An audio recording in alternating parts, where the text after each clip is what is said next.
Guys, welcome back to another episode. I'm Pokey Finance Guy. My name is Nick. I'm an accountant by day, hobbyist by evening. Guys, welcome back.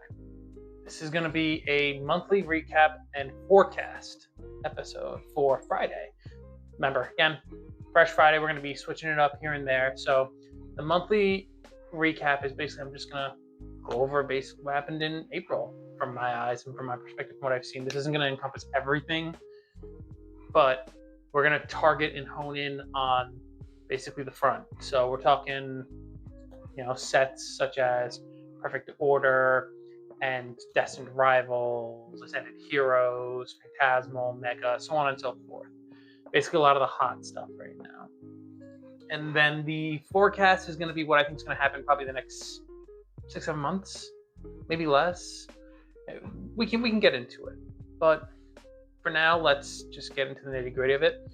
So in April, basically we saw the sales coming in for Perfect Order. Perfect Order, while we all knew it was not a great set, was not well liked, there were not any Pokemon that could really carry that set. You had the Mega Starmie, which is a nice art. However, people don't like the Mega Starmie art, Mega Starmie design in general. Mega Zygarde's not a fan favorite Pokemon, so ultimately what ended up happening is a lot of those cards are under 100, and Perfect Order is right now around $200 on TCG Player. However, there are sales at $205, so Perfect Order is a $200 booster box. That's the reality of it. And that's going to happen in this market right now. Even a bad booster box like Perfect Order can be a $200 box because that's how hot we are right now. You look around at everything else. Destined Rivals booster box is now going to be hitting 600. Things are like $595. Prismatic ETBs were at 200 in this month, and they did cool down because of the reprint that's been hitting. So it's around, I think, 165 last I saw. Ascended Heroes is on a tear. Absolute tear. Those ETBs have climbed very significantly. On top of that, you also have Phantasmal jumping. Phantasmal had $400 for a booster box. And then Mega Evolutions is at $300? $300. That's only at $300. Okay. $300. Set comprised of 2 Japanese sets, has a box topper, only $300. Phantasmal's at $400. Oh, okay. My opinion, I feel it should be reversed, but I understand why Phantasmal is at $400. The Charizard is a very strong card. That Charizard card is beautiful. A lot of people want it, and I can understand why. And that card is getting extremely, pumped. It's very popular, and that's understandable. Now, even going a step further, there's something so interesting to see, and this is just from me looking at the monthly recap. As it stands right now, Prismatic PC ETBs on TCG Player at $535. That's market price. Ascended Heroes is at, I think, $460, but there are confirmed sales of around $500. Okay, let that sink in. Ascended Heroes just came out, is caught up to Prismatic PC ETBs. Wild to think. Wild. Absolutely wild to think. However, Prismatic PC ETBs had 2 more waves of being released past the release date. We had the pre-orders in November of 2024, and then we had the release day of Prismatic PC ETBs, and then 2 times after that, you had more Prismatic PC ETBs come to market, whether that was through just buying them normally or through bundles. They came in that way. And so actually it might have been more than 2 times because those things have had a ton of bundles attached to them, the Prismatic PC ETBs. Now, you're thinking, well, yeah, okay, maybe Ascended Heroes PC ETBs will follow that route, and that's very possible. We don't know what Pokemon's going to do. But quietly, there's a dark horse that's more expensive than both of them. And can you guess which one? It's the Destined Rivals PC ETB. That thing is clocked in at $540 for a PC ETB. $540 for a Destined Rivals PC ETB. And Destined Rivals has a booster box. The booster box at $600. So you mean to tell me that Destined Rivals at $540 for a PCETB. I can only pay $60 more and get a booster box. That's wild. That's wild. And it's more than Ascended Heroes and Prismatic, which both do not have booster box. You look at some of the things that are happening in the hobby, it's interesting. Like I said, I brought up before, Mega Evolutions being at 300, where I feel like it really should be 4, and Phantasmal being 400 when I feel it should be 3. And I understand that. The PCTV is a little bit harder to try and understand. And maybe that is something we're going to talk about later on, are the PCETBs, and really dive into why they're so interesting. Because PCETBs really didn't start happening until later in Sword and Shield. So you've got about 3-4 years of data on it. And they really didn't start sticking out until Scarlet Violet, where they put in 2 extra packs and they put in that stamped promo, which a lot of people love, to compare it to first edition from when base set came out. You look at all this, you see Perfect Orders at a $200 set. Again, proving bad sets can even do well in this market, you know? Black Bolt and White Flare, they're quietly around 220 and 280 respectively for the PCETBs. Mega Evolution PCETBs I did not check, but if I remember correctly, last I saw they were at 185, maybe 200 now at this point. The most interesting thing about seeing it is you can tell where the pockets are going in for the money, where everyone's deciding to put their money into what sets. We are doing a pick choosing set kind of deal, and that is nice. Don't get me wrong, that is nice because you can figure out where to put your money. However, you're going to have higher entry. It was so interesting to see that Destined Rivals at 540, 545 compared to 2 specialty sets that don't have booster boxes, and it's $60 less than the Destined Rivals booster box. So interesting. Destined Rivals booster bundles, they're at $70 now. They're at $70. There was a reprint back in March that helped lower it down, but that also caused the booster boxes to go up. But now it looks like that stock has been eaten up and it's climbing to about $70 a booster box. So now, looking at the recap, looking at everything and seeing how much everyone is so focused into those front-facing sets, we go into the forecast. I see Chilling Reign, Chaos Rising. They really need to work on their names. I see Chaos Rising being an above average set. There are good cards in that set, but the lack of depth is going to hurt it. And on top of that, you have the Greninja being, he's a good, mascot. He's a good Pokemon. He's a good top Pokemon. So I see it doing above average.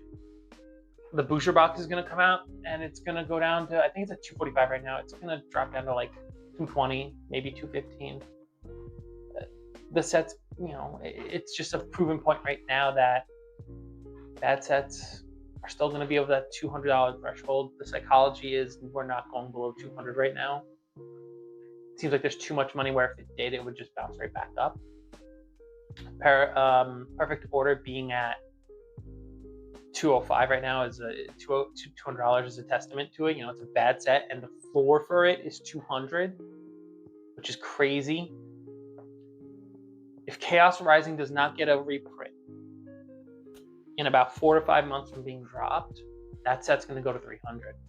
Every single set that has not gotten a reprint in the past,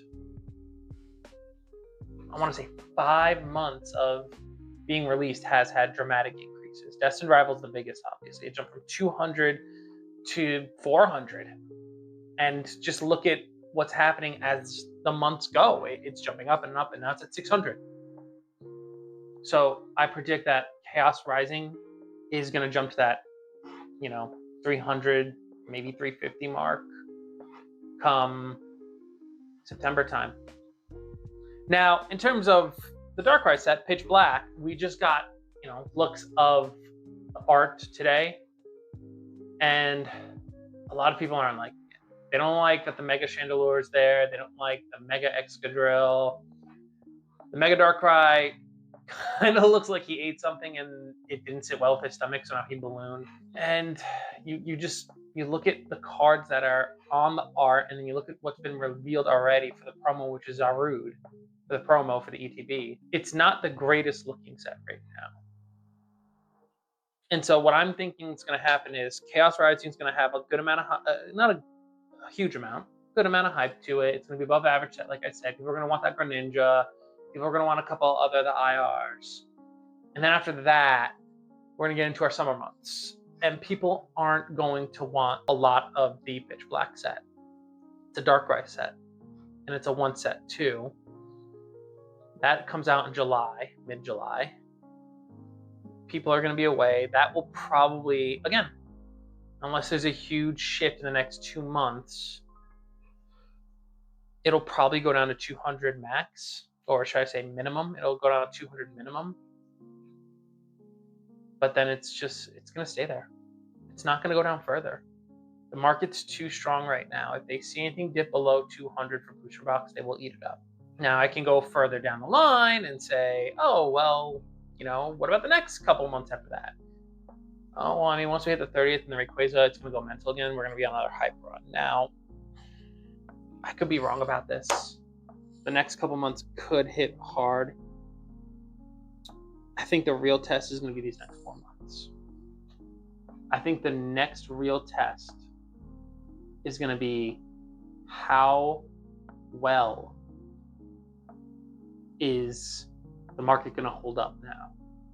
Because now we have Chaos Rising coming out, again, above average set. Perfect Order is Pitch Black is kind of sizing up to the We haven't seen all the cards yet, so we can't really say, but preemptively from what we've seen, it's could blow us away with the remaining SIRs and IRs. After that, 30th in the Rayquaza, so people might save and hold out for those sets. What I can say is this, and I've thought about this a little bit. It's interesting that we have all this volatility happening, and it's been happening a lot longer than you think. And again, this is a forecast that's going into 2027 right now in this moment. I think this continues into 2027, and maybe it dies down at some point then. However, it's just been one big rubber band theory. Have you guys ever heard of the rubber band theory? So the rubber band theory, in essence, is kind of alluding to the market and the volatility of the market, where you pull something really hard on one end. Over time, the volatility is so strong and powerful that it is going to allow it to stabilize and go into the average. You'll have enough stabilization happening where eventually it'll just be averaged. However, you also can have an extreme reversal where it goes to the other side. So we've been rubber banding for a minute. I mean, think about it.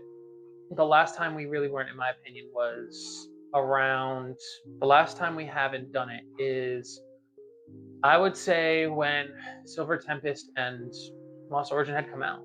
Those booster boxes sat at around $100 to $120. They weren't awful buys, And yeah, that is below MSRP. But they didn't tank hard, like how Scarlet Violet did.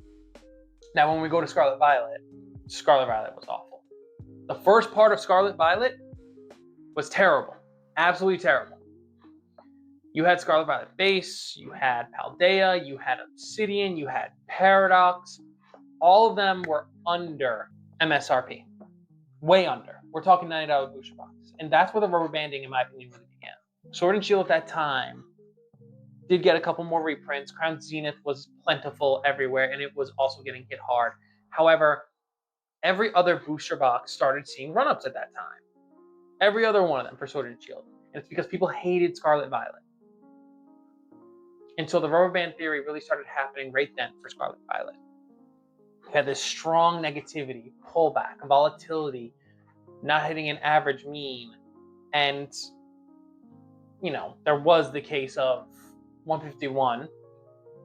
But then after that, you didn't see life until Twilight Masquerade.